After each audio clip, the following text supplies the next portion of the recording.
34వ కీర్తన 15వ వచనం. 34వ కీర్తన 15వ వచనం చదువుతున్నాం. యెహోవా దృష్టి నీతిమంతుల మీద ఉన్నది, ఆయన చెవులు వారి మొరలకు ఒగ్గి ఉన్నది. హల్లెలూయా. ఆయన కను దృష్టి నీతిమంతుల మీద ఉంది. ఎవరు నీతిమంతులు?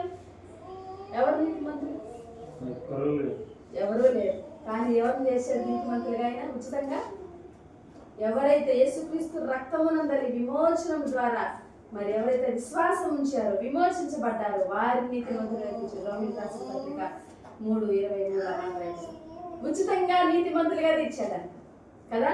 ఎట్లా? యేసుక్రీస్తు ప్రభు యొక్క రక్తము ద్వారా ఆయన విశ్వాసం ఉంచిన వారు నీతిమంతులుగా తీర్చబడ్డారు.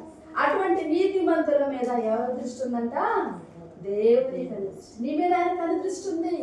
ఆయన నిన్ను చూస్తున్నాడు, నీ పరిస్థితిని చూస్తున్నాడు. రెండోది ఏంటంటే ఆయన యొక్క చెవులు వారి మొరలకు. రెండో కండిషన్ ఏంటంటే చూస్తాడు కానీ మొర, ఇందాక ఆ బాబు మొరపెట్టినట్లుగా ఆయన కదలాలంటే, పని చేయాలంటే ఏం చేయాలా? మొర పెట్టాలి. వారి మొరల కంటే ఆయన చెవులు ఇట్లా ఒగ్గే ఉన్నాయంట. ఎవరైనా పిలిస్తే కదా, ఎవరో పిలిచారు ఇందాము కాదంట. పిలవక ముందే, ప్రార్థించక ముందే ఇలా పెట్టుకుని ఉన్నాడంట. ఇందాము చేద్దాం అంటే ఆయన ఎంత సిద్ధంగా ఉన్నాడు కదా. వింటున్నావా ప్రభా, నా ప్రార్థన దేవుడు వినబడిందో లేదో అనుకుంటాం. నువ్వు ప్రార్థన చేయకముందే ఆయన చెవిలో పెట్టుకొని ఉంటే ఎంత క్విక్ గా నీకు ఆన్సర్ ఇస్తాడు. హల్లెలూయా కదా. పిల్లలు పిలవగానే పలుకుతాం మనం. ఏంటమ్మా ఏంటి? కానీ మన దృష్టి వాళ్ళ మీద వెళ్ళిపోద్ది. ఎందుకంటే వాళ్ళ అవసరమైన తీర్చాలని, వాళ్ళే ఇబ్బంది ఎంత తీర్చాలని. అట్లాగే దేవుడు కూడా ఆయన కను దృష్టి ఎప్పుడూ మన మీదే ఉందంట. హల్లెలూయా. దేవుడు ఎంత గొప్పగా మన వైపు చూస్తూ ఉంటున్నది. ఆయన కాన్సన్ట్రేషన్ మన మీద ఎంత ఉంది. ఆయన పట్టించుకొని దేవుడు కాదు.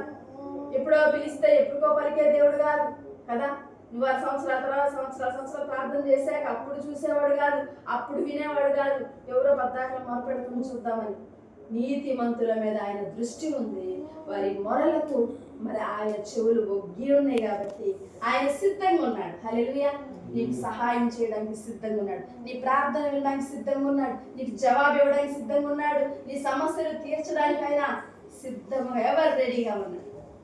డాక్టర్ దగ్గరికి వెళ్తే అపాయింట్మెంట్ తీసుకోవాలి, డబ్బులు కట్టాలి, వెయిట్ చేయాలి, ఆయన దగ్గరికి పోవాలి, చెప్పాలి, అంత ప్రాసెస్. కానీ ఇట్లా కాదు.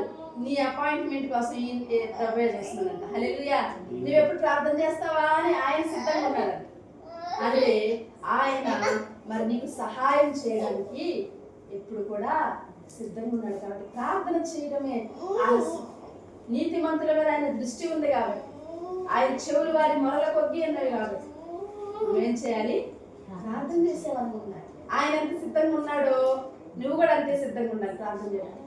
ఇప్పుడు టైం ప్రార్థన సమయం పెట్టుకొని ఇంకొంచెం 10 నిమిషాలు ఆగి చేద్దాం, ఇంకొక అరగంట ఆగి చేద్దాం అప్పుడు అని కాదు. సిద్ధముగా ఉండాలి. ఎప్పుడైతే నువ్వు ప్రార్థన చేయాలనుకుంటున్నావో అప్పుడే చేయాలి. ఎవరు రెడీగా ఉండాలి.